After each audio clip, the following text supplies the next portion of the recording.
heureuse de vous avoir avec nous dans ce nouveau numéro de Gatigo. Mesdames et messieurs, bonjour et bienvenue. Nabil Amar, ministre des Affaires étrangères de la Tunisie, a défendu les déclarations anti-migrants du président Kais Saied, jugées choquantes par les ONG et condamnées par l'Union africaine. Selon le diplomate, les autorités tunisiennes sont en droit d'alerter sur les flux croissants de migrants. Ce sont des accusations que nous rejetons. La migration illégale pose des problèmes dans tous les pays. Le fait de reconnaître qu'il y a un problème, ce n'est pas un discours haineux du tout. Il n'est pas question d'excuses, a déclaré Nabil Amar. Le 21 février 2023, lors d'une réunion du Conseil de sécurité nationale, le président tunisien Kais Saied, dans son dynamisme de recherche de mesures urgentes pour lutter contre l'immigration clandestine de ressortissants de pays d'Afrique subsaharienne, a affirmé que la venue de ces derniers est source de violence, de crimes et d'actes inacceptables qu'il relèverait d'un complot visant à affaiblir l'identité arabo-islamique en Tunisie. Des déclarations qui ont suscité la polémique sur le continent.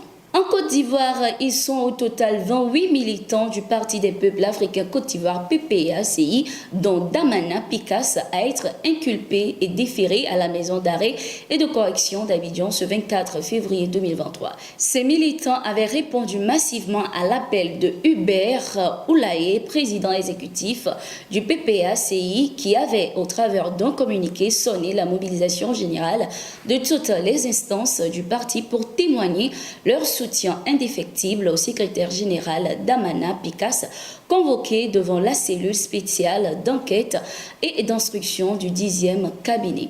Ils ont été arrêtés et inculpés pour troubles à l'ordre public.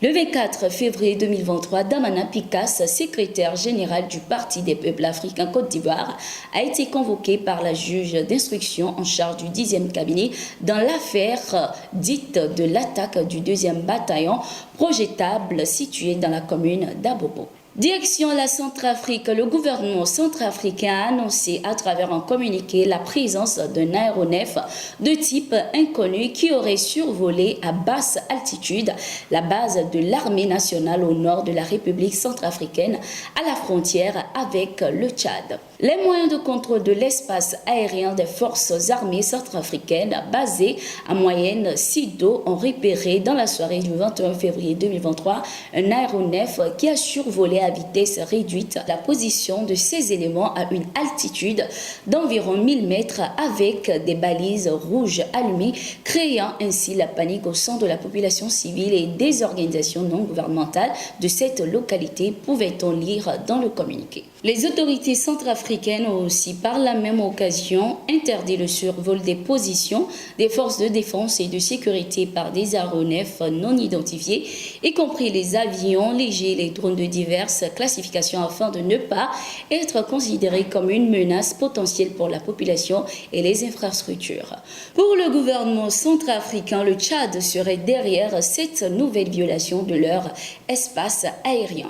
Le 7 juin 2022, le gouvernement centrafricain avait annoncé qu'un avion militaire de couleur gris foncé portant des munitions non identifiées avait survolé les positions des forces armées centrafricaines à basse altitude au niveau de la localité de Moyenne Sido.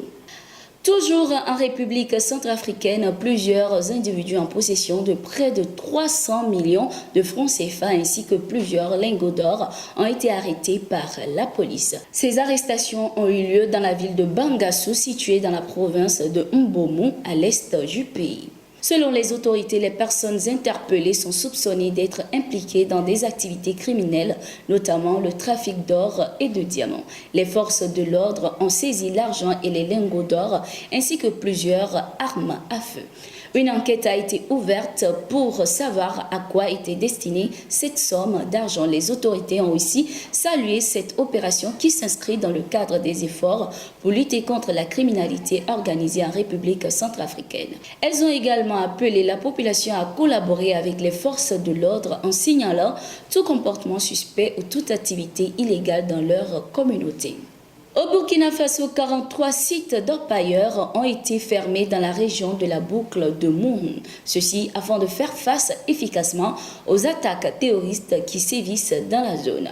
L'annonce a été faite par le gouverneur de la région ce 27 février et prend effet à partir du 1er mars 2023. La région du Sahel du Burkina Faso fait face depuis plusieurs années aux attaques menées par des terroristes. Pour renforcer la lutte contre ces terroristes, les autorités burkinabées ont changé de stratégie et ont lancé le recrutement de 50 000 combattants volontaires pour la défense de la patrie pour soutenir l'armée dans la reconquête du territoire national. Merci d'être resté avec nous. C'est la fin de ce numéro de Gatingo. Nous sommes en continu sur nos différentes plateformes.